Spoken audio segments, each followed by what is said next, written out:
Sir నమస్కారం sir. నమస్తే. Sir Raj Tarun and Lavanya వీళ్ళిద్దరి మధ్య ఒక వివాదం రావడం మనం చూసాం గత కొంతకాలం క్రితం.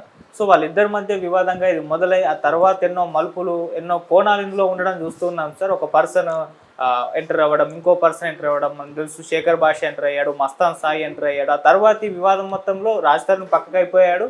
ఇప్పుడు మస్తాను అండ్ శేఖర్ భాష లావణ్య వివాదంగా కూడా మారిపోయింది.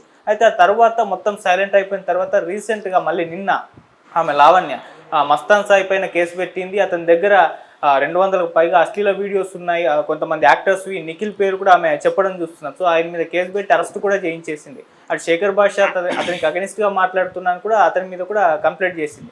సో ఎంటైర్గా ఈ వివాదం చూసుకుంటే సార్ మళ్ళీ కూడా రైజ్ అవ్వడం చూస్తున్నాం. హాట్ టాపిక్గా మారిపోయింది. అసలు ఎటు వెళ్తుంది? మీరు ఇష్యూ పైన ఏం చెప్తారు సార్? అంటే గందరగోళం ఏం లేదు, చాలా క్లారిటీతో ఉంది ఆ కేసు. ఓకే, ఎవరు ఏ రకమైనటువంటి కన్ఫ్యూజన్లు పడక్కర్లేదు. మస్తాన్ సాయి అనే క్యారెక్టర్ మొదటి నుంచి ఉంది.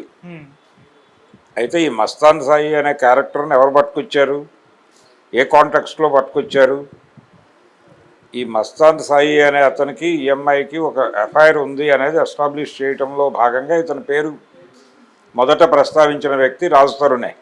ఓకే, ఆ తర్వాత ఈ మస్తాన్ సాయికి ఈఎంఐకి చాలా బలమైనటువంటి సంబంధాలు ఉన్నాయనేది ఎస్టాబ్లిష్ చేయడం కోసం శేఖర్ భాష చాలా కష్టాలు పడ్డాడు. అందులో భాగంగా గుంటూరులో ఒక పోలీస్ స్టేషన్లో దాఖలైనటువంటి ఒక ఎఫ్ఐఆర్ని పట్టుకొచ్చి ఆయన మీడియా ముందు చదివి వినిపించాడు.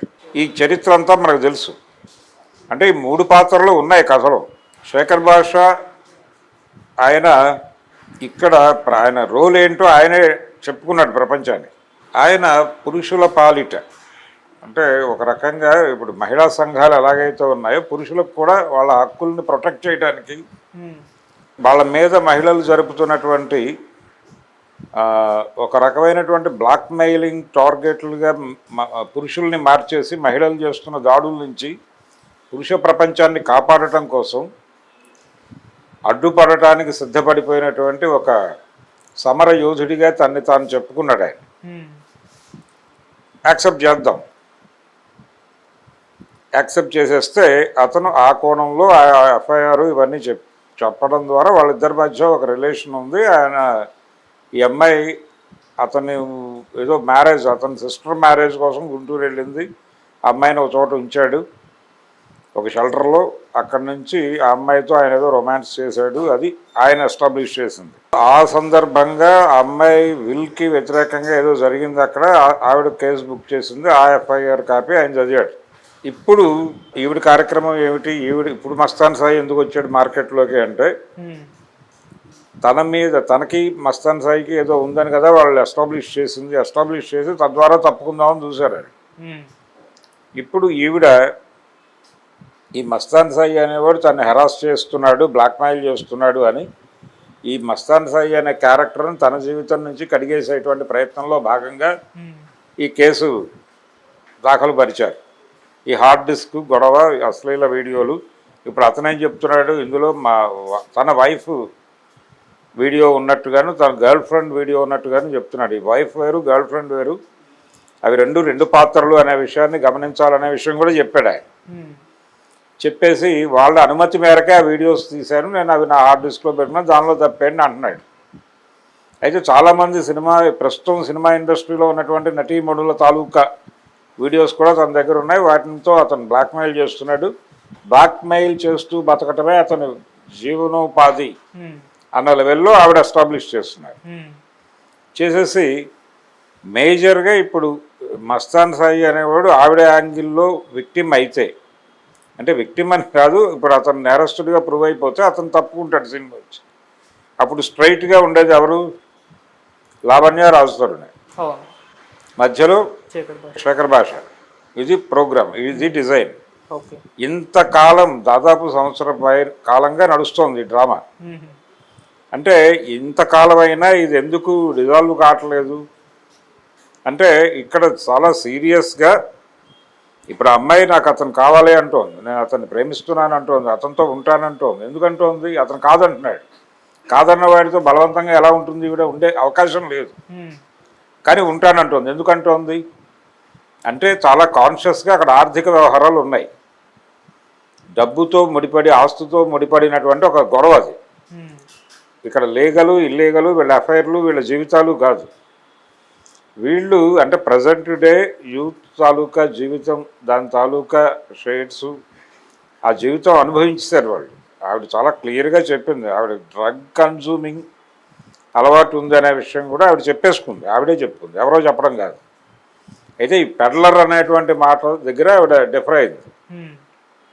నేను ఎవరికీ అమ్మలేదు, కానీ పార్టీ కల్చర్లో ఇదంతా భాగమే కదా అంది ఆవిడ చాలా క్యాజువల్గా. అంటే పార్టీ కల్చరు, జీవితము, ఈ రకమైనటువంటి రిలేషన్స్ ఇవన్నీ క్వైట్ కామన్ అనే పద్ధతిలో చెప్పింది ఆవిడ. ఒక జీవితంలో ఉన్నాం మేము. ఈ జీవితం తెలిసిన వాళ్ళకి తెలుస్తుంది, తెలియనివాడికి తెలియదు. ఈ జీవితంలో ఉన్న సందర్భంగా 12 ఏళ్ల నుంచి మేము కలిసి ఉన్నామని చెప్పింది. మేము 7 ఏళ్ల నుంచే కలిసి ఉన్నామని ఆయన చెప్తున్నాడు. అయితే కలిసి ఉన్నామనే మాట ఇద్దరు చెప్పారు కాబట్టి కామన్గా కలిసి ఉన్న మాట వాస్తవం. వాళ్ళు ఈ కల్చర్లో ఉన్నమాట వాస్తవం. పార్టీ కల్చర్లో డ్రగ్ కన్జ్యూమింగ్ ప్రోగ్రామ్ కూడా ఉంది ఇక్కడ. ఇవన్నీ ఉన్నాయి. ఇవన్నీ నైతిక కోణంలోకి పట్టుకొచ్చి ఇప్పుడు మాట్లాడుతున్నారు. ఈ నైతిక కోణంలో చూస్తే ఇవన్నీ తప్పు. అంటే ఏ నైతికత? వాళ్ళు చెప్తున్నటువంటి పార్టీ లైఫ్ నైతికత వేరు, బయట సమాజంలో ఉన్నటువంటి నైతికత వేరు. ఈ నైతికత కళ్ళజోడు పెట్టుకుని దాన్ని చూస్తున్నారు, అది తప్పు. అక్కడికి ఆ వ్యవహారంలో ఉన్న జీవితాలు చాలా ఉన్నాయి. ప్రజెంట్ డే యూత్ అక్కడే ఉంది. సో దాన్ని కూడా అర్థం చేసుకోవాలి ప్రపంచం. ఆవిడ కలిసి ఉంటాను అంటే కలిసి ఉండడానికి తను సిద్ధంగా లేడు అన్నప్పటికీ ఆవిడ వెంపర్లాడుతోంది, తాపత్రయం పడుతోంది. అంటే వీళ్ళిద్దరూ కలిసి బతికిన రోజుల్లో ఏదో అక్వైర్ చేశారు, ప్రాపర్టీ అక్వైర్ చేశారా, లేకపోతే కామన్ అకౌంట్లు ఏమన్నా ఉన్నాయా, అక్కడ ఏమన్నా డబ్బులు ఉన్నాయా, సంథింగ్ ఉంది అక్కడ. ఈవిడ కోరుకుంటోంది, అది బయటకు చెప్పట్లా. దాన్ని అలా ఉంచి ఇతర యుద్ధాలన్నీ చేస్తున్నారు. అది సెటిల్ చేయాలి. అది సెటిల్ చేస్తే గొడవ, ఈ గొడవ నుంచి ప్రపంచం విముక్తి అవుతుంది. ఈ గొడవ నుంచి ప్రపంచం విముక్తి కావాలంటే వాళ్ళ మధ్య ఉన్నటువంటి ఆస్తి గొడవ సెటిల్ అవ్వాలి. ఆ విల్లా ఏదో ఉంది, ఆ విల్లాలో కూడా ఒక పోర్షన్లో వాళ్ళిద్దరూ గొడవ పడుతుండగా, వాళ్ళిద్దరూ కలిసి ఉండి గొడవ పడుతుండగా నేను వెళ్ళి విడదీశానని ఆయన చెప్పాడు. రాజుతారు మీడియా ముందుకు వచ్చి చెప్పిన మాట. సో ఈవిడ ఒకేసారి ఇద్దరితోనూ రిలేషన్లో ఉందేమో అనే ఒక డౌట్ క్రియేట్ చేశారు. ఇది సామాజిక నైతిక కోణంలో కొంచెం చిరాకు పెట్టే అంశమే అయినప్పటికీ ఆ ఏరియాలో అది కరెక్టే కావచ్చు. సో దాన్ని కూడా మనం తప్పని అనొద్దు, అది ఓకే, అది కూడా యాక్సెప్టెడే. ఇక్కడ అన్యాక్సెప్టెడ్ గొడవ ఏంటంటే వీళ్ళిద్దరూ దీన్ని ప్రపంచ తలనొప్పిగా మార్చే ప్రయత్నం చేస్తున్నారు. ఈ ప్రపంచ తలనొప్పిగా మార్చడం అనేది చిరాకు. ఇక్కడ ఏది విచిత్రం లేదు. అతను దగ్గర వీడియోలో ఉండటము తప్పని నేను అంటలేదు, అలాగే ఈ అమ్మాయి అలా బిహేవ్ చేయటము తప్పని నేను అనటం లేదు. కానీ వీళ్ళు, ఆ అమ్మాయి వీళ్ళని అండర్ కరెంట్గా ఏదో అడుగుతోంది, ఆ అడిగినది ఇచ్చేయటంలో వీళ్ళు జాప్యం చేస్తున్నారు. ఈ అడగటము అనేది ఆ అమ్మాయితో మానిపించడానికి నైతిక బెత్తం పట్టుకుని కొడుతున్నారు. ఇది జరుగుతోంది. సో దీని మీద యుద్ధం జరుగుతోంది. అందుకని ఇప్పుడు ఎవరు ఇన్వాల్వ్ అయినా ఈ ఎపిసోడ్లో ఆ అమ్మాయి ఏం కోరుకుంటుందో క్లియర్గా కనుక్కుని అది ఇప్పించేస్తే క్లోజ్ అయిపోతుంది వ్యవహారం. ఎంత ఇచ్చుకోలేము, ఇంత ఇచ్చుకోగలం, లేదు ఈ అక్వైర్ చేసినటువంటి ప్రాపర్టీలో ఇంత భాగం ఇవ్వగలం, ఇంత భాగం ఇవ్వలేము, ఆర్థికం తప్ప ఇంకేం లేదు అక్కడ. దేర్ మస్ట్ బి ఒక ఎకనామిక్ వ్యవహారం ఉంది అక్కడ. దాన్ని ఆ డిస్ప్యూట్ సెటిల్ అయితే తప్ప ఈ గొడవ పోదు. అప్పటి వరకు ప్రపంచం భరించక తప్పదు. సార్ మీరు అన్నట్టు ఓన్లీ రాజ్ తరుణ్, లావణ్య వీళ్ళిద్దరే సీన్లో ఉండడానికి, మస్తాన్ సాయిని తప్పించడానికి ఈ ప్రయత్నం జరుగుతుంది కదా. అయితే ఇంకో సీన్లో ఉండేది శేఖర్ భాష, ఆయన్ని చంపించడానికి కూడా లావణ్య ప్రయత్నించిందని ఒక వార్త ప్రచారం అవుతుంది. దానికి సంబంధించిన ఆడియో కూడా లీక్ అయిందని చెప్తుంది. సో ఇటువంటి పరిణామాన్ని కూడా చోటు చేసుకునే శేఖర్ భాష మీద ఆవిడ విమర్శలు చేసింది కదా, ఓపెన్గానే డిబేట్లో కూడా వాళ్ళిద్దరూ ఘర్షణలు పడ్డారు కదా. అవును. ఇప్పుడు అవతల వైపు నుంచి అతను నిలబడుతున్నాడు, అతను పురుష పరిరక్షకుడిగా నిలబడుతున్నాడు. ఆయన పురుష హక్కుల పరిరక్షకుడిగా తన్ని తాను ప్రమోట్ చేసుకుంటూ ప్రొజెక్ట్ చేసుకుంటూ మాట్లాడుతున్నాడు. ఆయన ఆ ఒక్క విషయంలోనే కాదు, ఆయన జానీ వైపు కూడా స్టాండ్ తీసుకుని మాట్లాడాడు. సో ఆ ప్రోగ్రామ్, అతను ఒక ఉద్యమంలో ఉన్నాడని అనుకుందాం. అతను తనకు ఇబ్బందికరంగా మారుతున్నాడు, తన సెటిల్మెంట్కి అతను హర్డిల్, అందుకని అతన్ని టార్గెట్ చేస్తోంది ఈవిడ. ఓకే.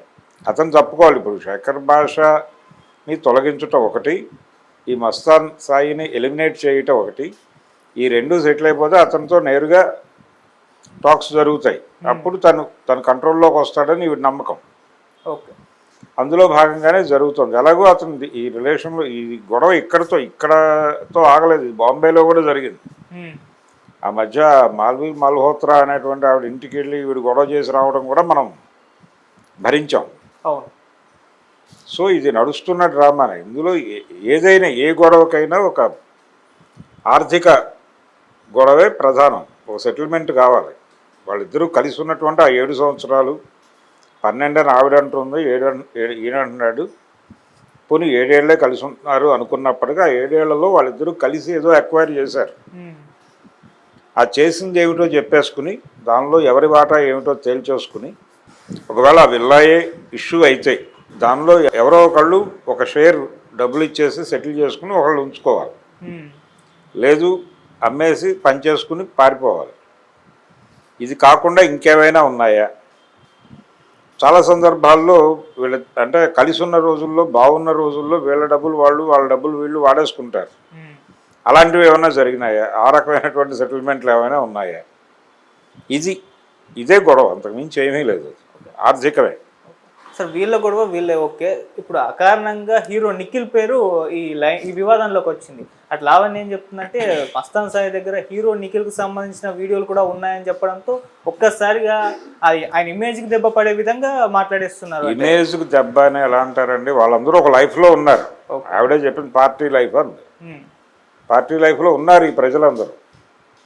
పబ్బులలో దాడులు జరిగినప్పుడు దొరుకుతున్నారు కదా వీళ్ళందరూ.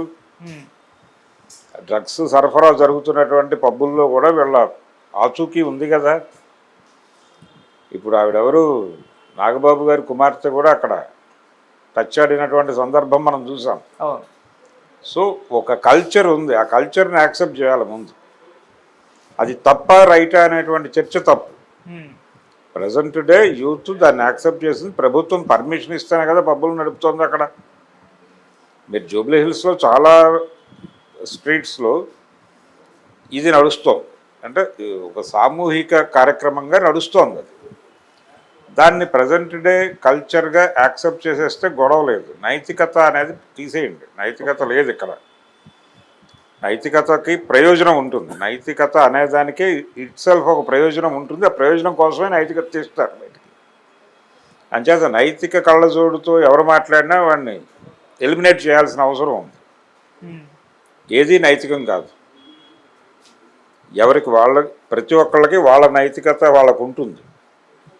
వాళ్ళ సెల్ఫ్ ప్రోగ్రామ్ ఒకటి ఉంటుంది.